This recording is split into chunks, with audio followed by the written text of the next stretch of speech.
walking down the street just like I own it. Hi guys, this is Jess with This Tiny Schoolhouse, and today I am going to be talking about our 2nd to 3rd grade homeschool summer curriculum.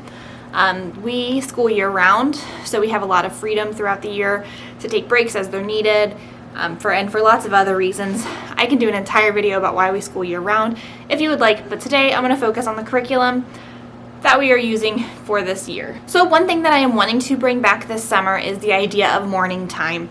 I love morning time and morning baskets. I think that they're super interesting and a great way to get the morning started. So some things that are going to be in our morning basket are Indescribable. This is a devotional that we have used sporadically before. We've kind of picked and choose which lessons go with what we're trying to talk about that day. But now we are just going to go through and read each one chronologically as it is in the book, and that is going to be part of our morning time. Along with the devotional, I also got the Bible Made Easy for Kids.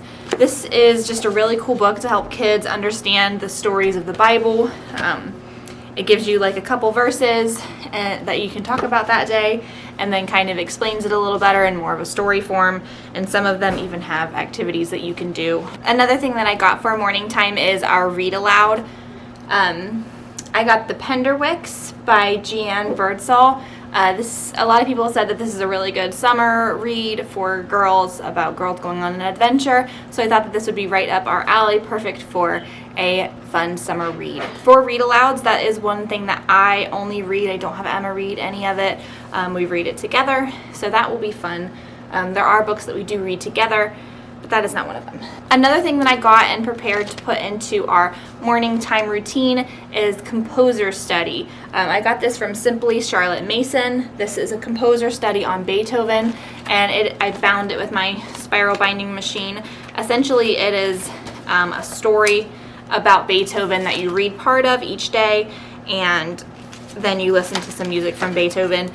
These studies are meant to last anywhere from 12 to 18 weeks, so we'll be studying Beethoven for the entire summer.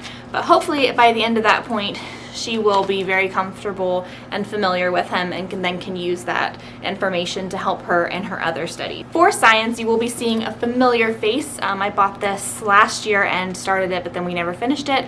The Sassafras Science Adventures, Volume 1 Zoology by Johnny Congo and Paige Hudson.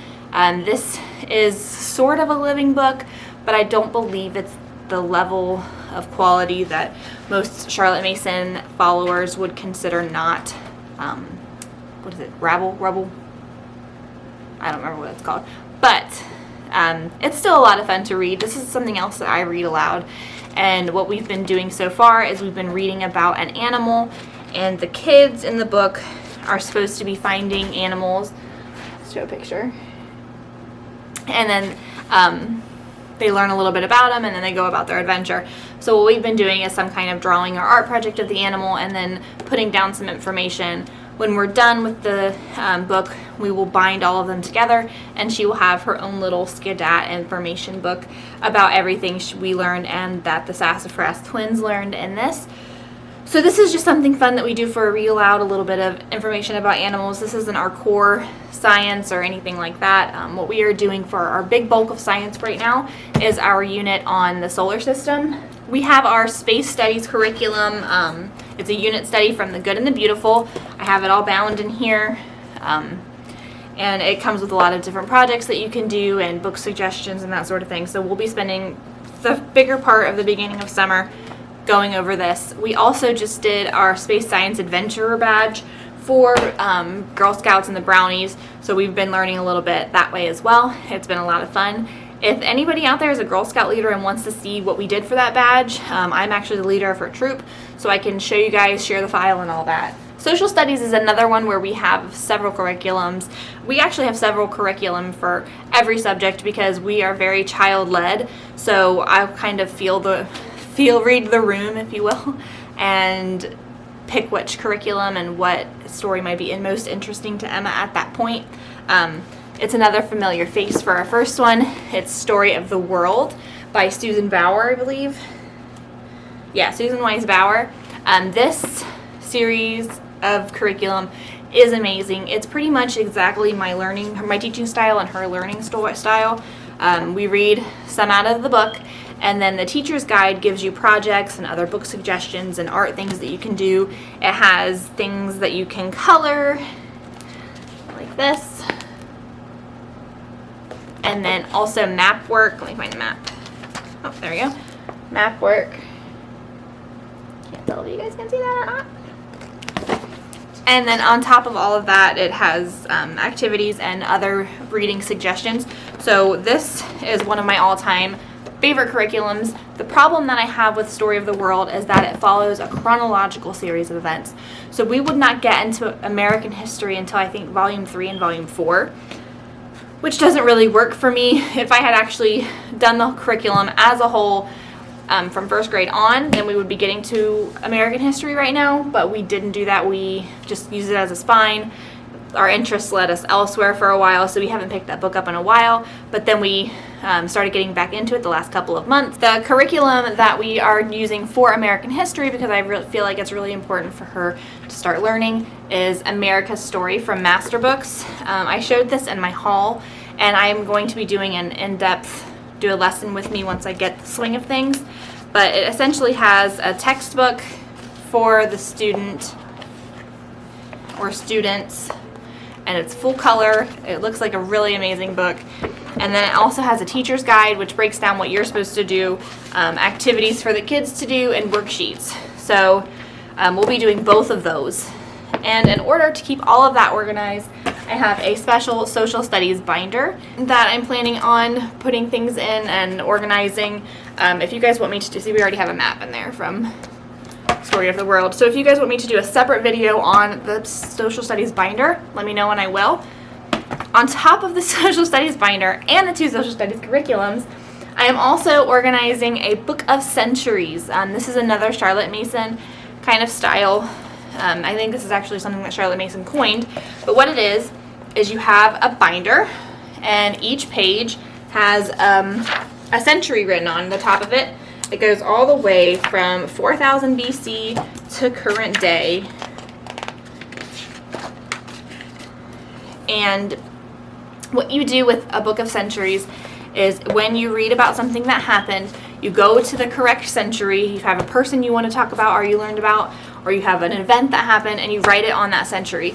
And as you slowly build up the events and things that you're learning about, you can see the kind of things that happened at the same time. So it's really interesting to see like Julius Caesar and Cleopatra happening at the same time, or Shakespeare and King James were going on at the same time. I think that's how it is. But it's really interesting for them to make those connections, and those connections are just another little synapse in the brain to help them retain the history information and make it interesting. So we are also doing a book of centuries. On top of that, I do want to keep all of our information in our social studies binder also chronologically timelined. So we're going to see how that works. It'll be interesting how organized I can actually keep that. Something else we are working on is our handwriting. This is level 3 handwriting from The Good and the Beautiful. I just printed it out and bound it, and this is introducing cursive. Emma's having a lot of fun with this. I think I might actually put this in my morning time basket just because she has so much fun with it. It really gears her up to start doing school. So this is a lot of fun as well. I forgot to mention that I also have a science binder. You might have seen this in my haul. I'll be organizing all of our science stuff, our nature study, flower pressings, bug studies. We're going to be working on an Animal Crossing New Horizons study. So I'll be putting all of that in here. That way, at the end of the year, stuff doesn't just get hung up and then thrown away and cycled through.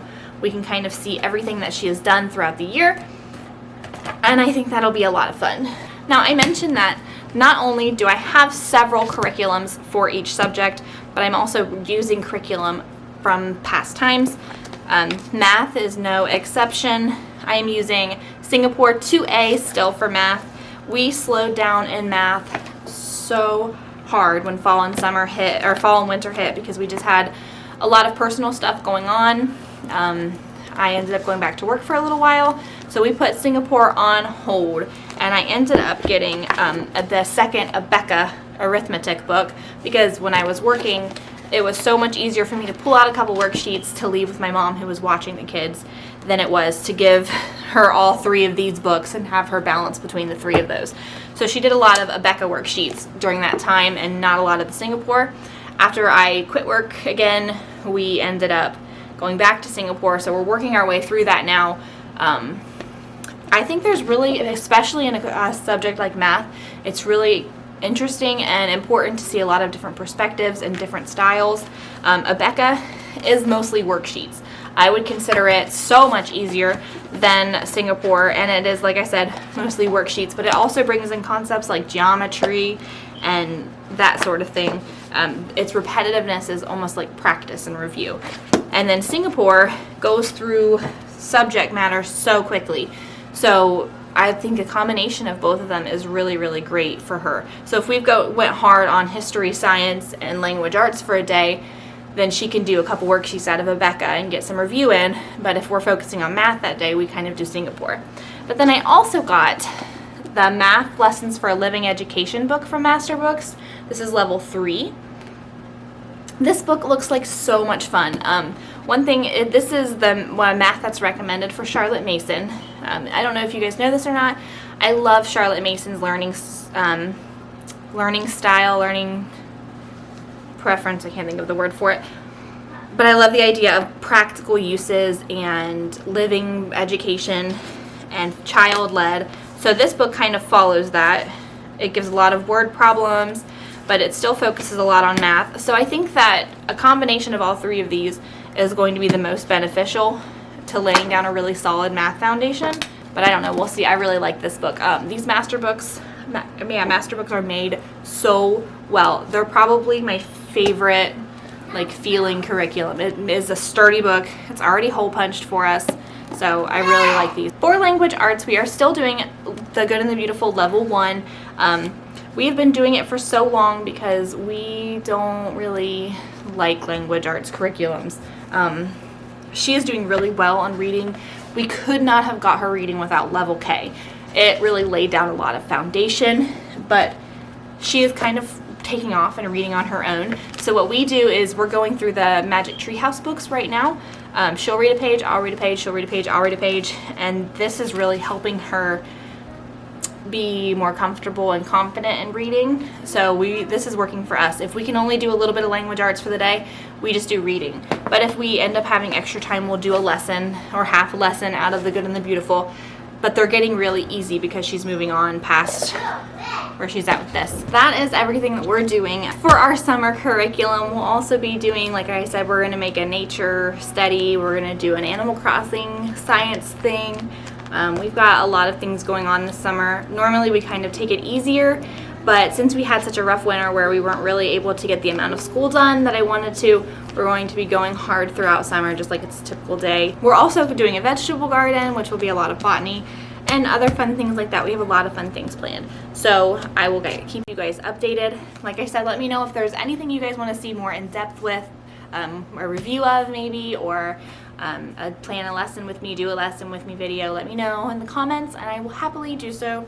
I love talking homeschool stuff, so I will see you guys later. Thanks for watching.